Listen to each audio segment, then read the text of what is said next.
When we use system dynamics for organization and individuals, also known as constellations, we base the work in three main principles: belonging, balance of give and take, and order. We will explain to you what this means. Judy will start with belonging. So belonging in families and organizations carries pretty much the same thing. We say everybody has a right to belong. Everything has a place, and each place is important to the system. In families, for example, we know that if there are missing members, people who've died too early, people who have disappeared, this carries a weight. And there are consequences of excluding or feeling like there is not a belonging. We also say, of course, that everybody has a right to belong, which includes your terrible Uncle Harry, your dreadful Auntie Sally, the sister that you really struggle with, and you may find that you struggle with a colleague at work, the boss you struggle with who may represent a parent. So in all systems, we're always looking for exactly where and how does everything belong. Because when we know how to belong, we also know how to belong in the world. When we know where we belong in our families, we know how to belong in the world. So what are the effects when somebody actually does not belong? There's a large number of effects. There are many things that can happen. There's a lot of displacement that can happen, but so much to talk about. That's something that we address a lot in workshops, and it's really good to come and find out what your specific effect is when you don't belong or when you feel like you don't belong. We explore to see why not and how might you. So interesting. Can you help me understand a bit more what is about being in order or being out of order, and what may be the effects of that? I'm going to look at families first because that's the easiest one, right? Order flows, life flows from oldest to youngest. So what we typically see is dad, mom, sibling 1, sibling 2, sibling 3. Oldest to youngest. When we're out of order, sometimes what we see is a child has to get really big and go and take care of a parent. And you'll hear them say, I give, but I never know how to receive.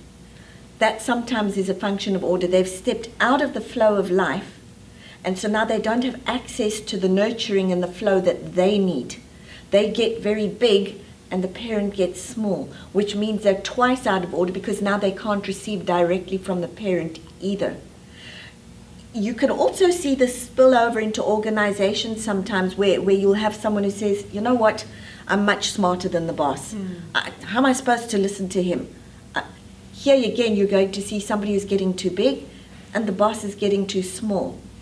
And when that happens again, they can't take what they need from the boss in order to pass on what they need to the next person. And this creates a disturbance in the system itself. But it also directly affects or hurts the person who is out of order. We also know that if one person's out of order, that can have a ripple effect. Now nobody knows exactly where they belong. So order also affects belonging. Yeah, now that you say it, that's very common in organizations. Right, yeah. Perfect. So maybe we can explore that much more when we're at our workshops. That's one of the things we do really well, right? Yes. Yeah. Very much. We started talking a bit about balance of give and receive when we were explaining order. So now we're going to expand on that, and Judy's going to help us with that. Okay, so give and receive in relationships, for example, is a very easy one to explain. Sometimes we say that the one who gives too much can destroy a relationship. And the reason for that is when they give too much, they become very big. And the one who keeps receiving becomes very small. So now they can't meet each other, and sometimes what you will see is that the one who becomes too small may leave the relationship to go and find their weight somewhere else. So of course, also in a relationship, what you're looking for in balance of give and receive is, I give, and maybe this one receives, and they say, that was really nice. I give, and so now this one receives. I give and this one receives. And when there is a good balance of give and receive, there is a good flow in relationships. In families, where you'll see it is we've got mom and dad who give to the kids, and those kids grow up and give to their kids. So we say when we are full from behind, we have much to pass on. So give and receive is also very much about standing in the flow of life. What can I receive, and to whom do I pass it on? When we cannot receive, sometimes there is a feeling on the part of the other that I'm not good enough to belong in your world. And you will see that also with bosses or people, line managers, where a line manager says, I got it, I'll do it, I'll do it, I'll do it. Eventually the others go, I can't play here. There is no room for me, and they disappear. So balance of give and receive is a very important piece. Yeah, I have experienced that. But also tell me, like, what is it when people say, I work 24/7? Great question. So 24/7 is a nice indicator of the balance of give and receive, right? They're telling you I'm on the clock 24 hours a day.